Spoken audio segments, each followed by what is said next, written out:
I'm happy to be here with these panelists. And one of the interesting things about this topic, education, research, and teacher unions, is that it's a pretty big canvas. And I think one of the things that Leo did when he asked us to be on the panel was say, decide what you want to talk about. So in some ways, each of our talks is a kind of projective test about what we see in this. I realize that having a captive audience, acknowledging you're never captive with the door at the back, but of researchers, made me want to talk a little bit about how research is conducted about collective bargaining and about unions, which is a bit different than the larger picture of education research that Leo was talking about. One of the things that really has perplexed me now that I'm officially retired, I look back and am perplexed by a lot. One thing is that given the perceived importance, at least as represented by blame in the media, of teacher unions and of collective bargaining, I've always been surprised to see the very modest attention that researchers have given to teacher unions and collective bargaining. And that's over 40 years, when there really have been few studies conducted, and I would argue even fewer that might inform those involved in the practice of labor relations, teachers, building reps, union presidents, principals, school administrators. What I want to do is suggest some of the factors that I think explain both the dearth of research and the dearth of what is often called usable knowledge about unions and collective bargaining. And I want to suggest that we not only need more studies, probably we do, but more and more studies don't necessarily lead anywhere, but that we need different types of studies, and that without doing that, scholars, academic research is not going to provide meaningful support or influence to the challenges of working within the context of collective bargaining, labor management relationships. So most, and this is sort of implied or stated explicitly by both Matt and Leo, most research about unions has been designed to answer very broad questions about effects, such as whether unions are good or bad for students. I mean, that's the big question that you keep getting. Is it good or is it bad? As if knowing good or bad would somehow help us know what to do next, rather than the more nuanced questions about how unions function, what role different state policies play in the labor management relationship, how local actors influence the role that collective bargaining plays, how effective principals collaborate with teachers within the context of a labor management relationship and contract in order to develop and support progress within their schools. And one of my favorite topics is what reforms that have shown to be effective and progressive and serving students have actually emerged from collaborative collective bargaining rather than from a lot of the marginal groups. So a few things about these factors. Many people who set out to conduct research about unions, and I would put myself in this category long ago, and many of my students since then, start with some ideological position about what's good or bad, and then go from there in the design. Unfortunately, the perspective that most studies take is about 10, 15, 25 miles up. And a lot gets lost in that process of looking at unions and collective bargaining from such a distance. I taught for about 20 years a course at Harvard about teacher unions, collaboration, reform. It had various names. And I taught a lot of people who knew a little bit about unions, had been principals in one district, had worked for the AFT and in Washington, and wanted to learn more. Teachers who had been members of unions and never looked at their contracts. I mean, just a whole array of people who had bumped up against this process. But I was astonished and came to realize it was really the norm, how very little those people who were arguably, should be informed about what this was all about, how little they knew about either unions or collective bargaining. And I would argue that it's virtually impossible to do any meaningful research and have a research agenda with only superficial knowledge about the process. So, for example, people, and this is something Matt said, people tend to use the term unions or the unions or, the union, as if there is a distinct monolithic national organization that can be credited or blamed with everything that happens, good or ill. It attributes to people like Randi Weingarten incredible power, which I think she would love to have. But in fact, the national, state, and local unions differ substantially, not only from level to level, but across all these levels. And they range from the industrial, the protective, the kind of knee-jerk kind of we'll protect our members at any cost, to the progressive and the professional. And you can find all those variations within states, across levels.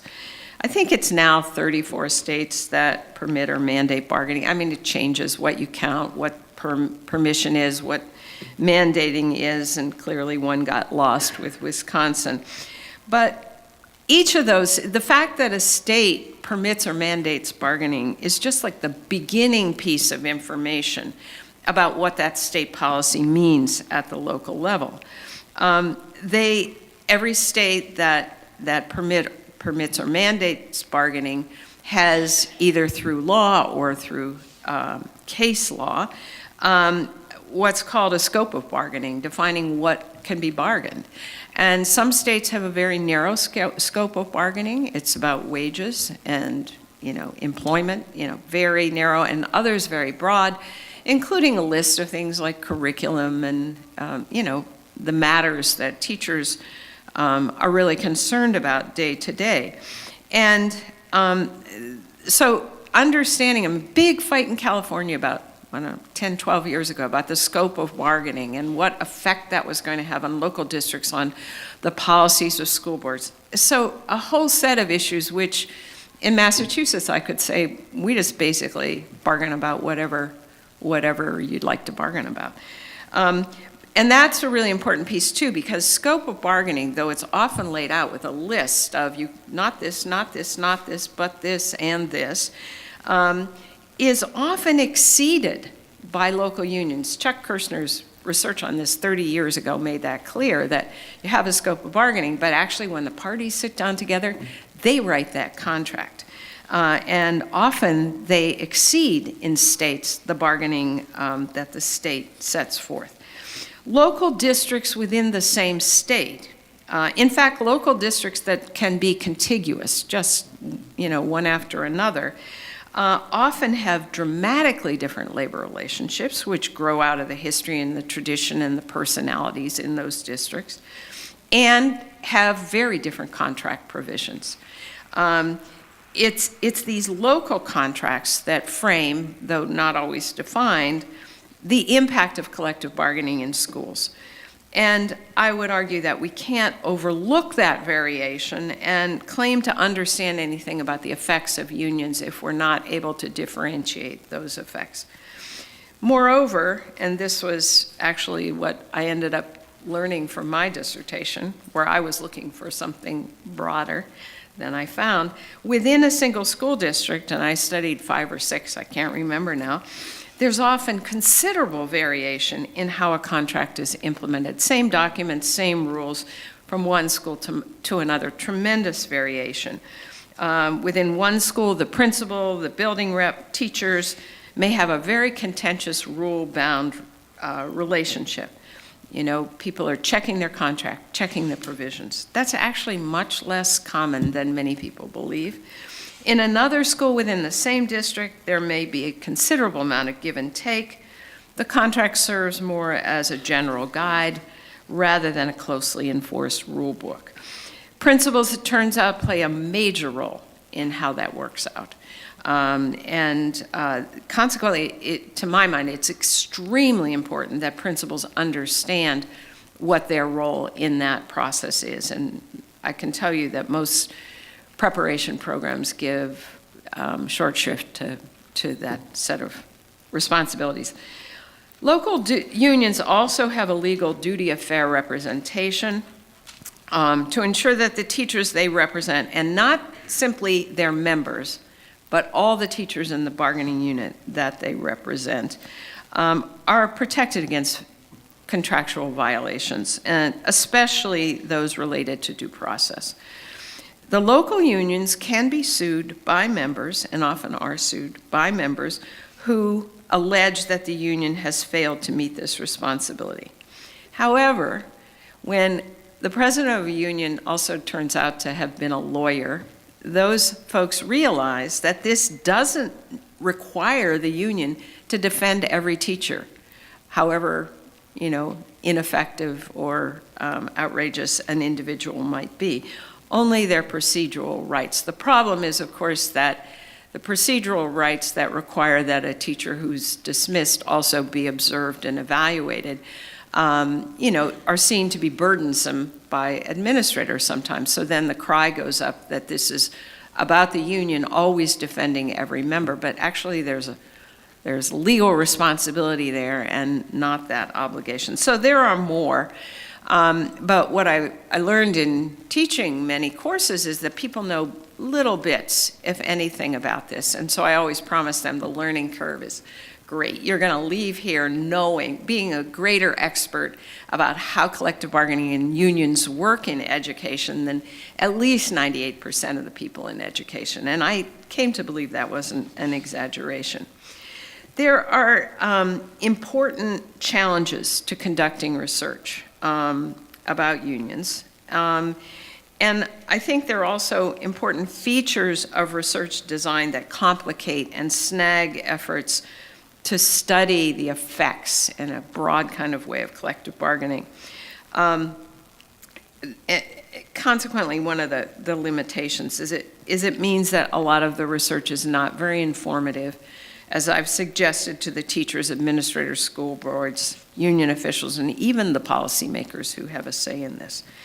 So some of the features that become important here, one is, what are you going to compare unionized districts with, or unionized schools with?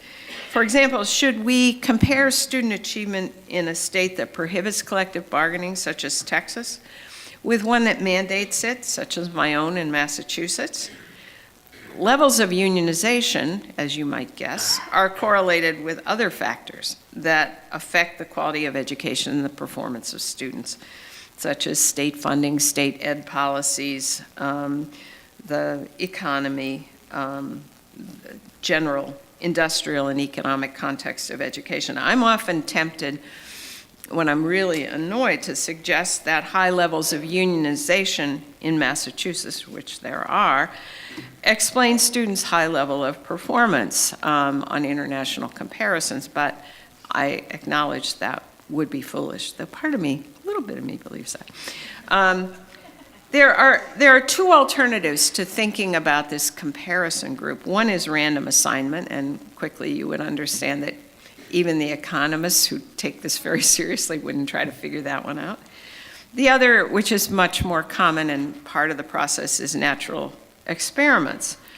And until very recently, that has meant trying to retrospectively examine outcomes in schools when states have enacted collective bargaining or districts have adopted collective bargaining at different points in time. And one of the problems is that it's very difficult to find apples to compare with apples, that there are so many other characteristics there when you go from state to state. one of the states, Illinois, that was studied a lot in the 1970s was, the reason people focused there was that it was up to districts to decide one after another whether they would collectively bargain.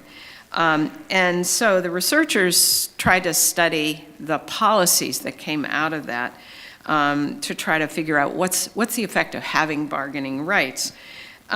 But they had to contend with a serious problem, which nobody found a way around, and what's often called spillover effects, in that one district that wanted to remain free, where the management wanted to remain free of unionization, would look at the other districts that had unionized and, in anticipation, grant them the kind of protections that the unionized districts had. So that line of research really didn't go very far. Now, currently, Wisconsin provides a new natural experiment, or would seem to.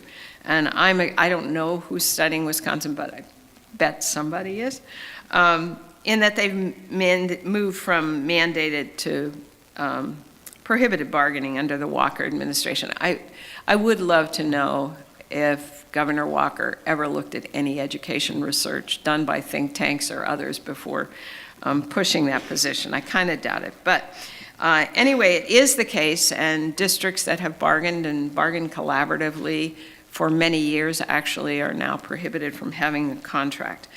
But again, it would be very difficult to convincingly examine the effects of this change on student achievement or similar outcomes without taking into account other changes in the state's education funding, policies, regulations.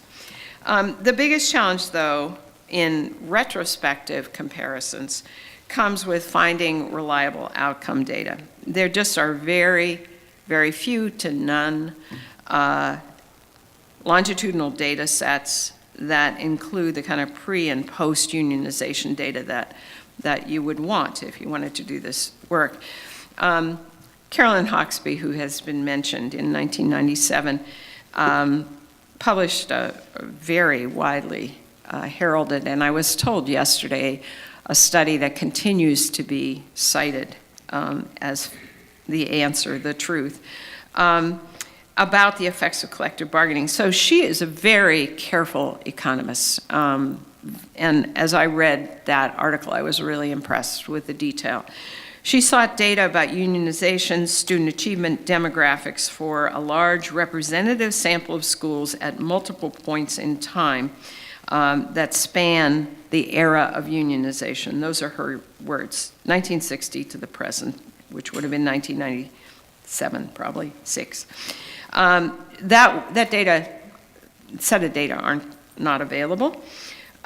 So she used census data. And this is what often happens in this research. You get kind of proxies for proxies. And so she did that to get panel data on unionization for every public school district in the US by matching it to census data. But the real problem, and that was problematic, because those weren't really the school districts, but that was the solution. But the real problem was there was no readily available outcome measure of student achievement.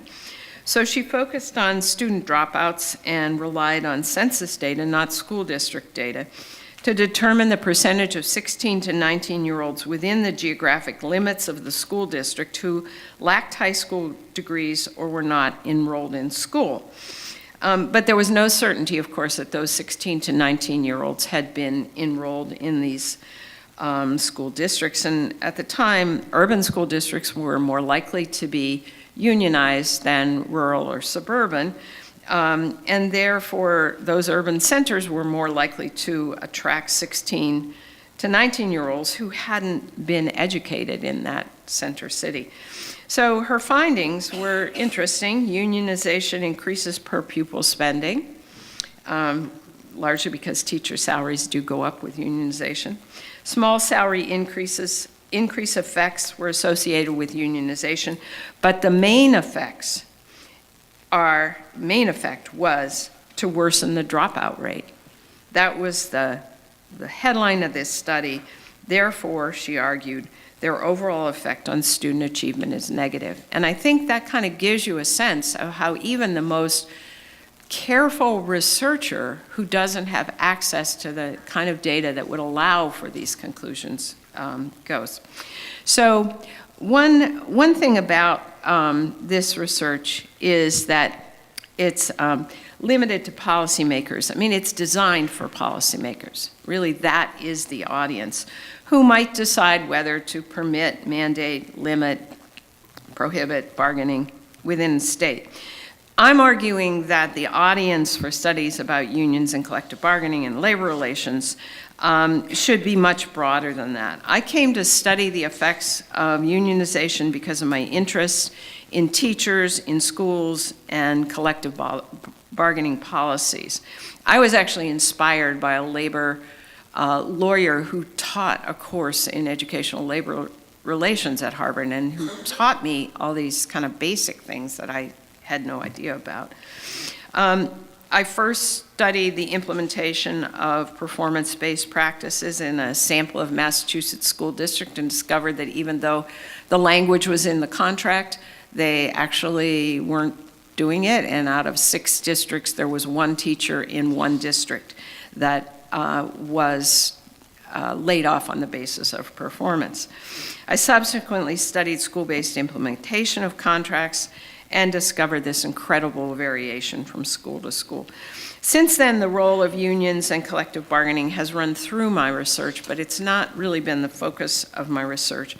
My emphasis is largely on local policies and practices that emerge out of collective bargaining, typically collaborative relationships. So I've extensively studied the introduction of peer assistance and review programs, which have been a labor initiative, ultimately a collaborative initiative in many districts, where expert teachers become teacher leaders who take responsibility for both supporting and ultimately evaluating new teachers and struggling veteran teachers. It's a phenomenal policy. It has great effects, and the union deserves great credit for developing it and for making it understood and legitimate among the teachers. Another is career ladders, such as the Pathway program in Baltimore, that the AFT was very influential in supporting collaborative work there. The standardized salary scale was essentially eliminated and replaced with career pathways that required peer assistance for peer assessments for advancement. So there are some great models of reform that have come out of bargaining. I know that there are many train wrecks out there of ineffective labor relationships. I'm much more interested in tracking what works, how it works. This kind of research is intensive. You don't do it at your desk or at your computer. You don't do it just reviewing the contracts and their contents. You have to get to the heart of the matter, spend considerable time interviewing, observing, studying documents that are used by the people in districts and schools. Unfortunately, that kind of research has less financial support as well as political support these days. But even though it doesn't capture headlines, I would argue in the long run, its positive impact on students and teachers is great. Thank you.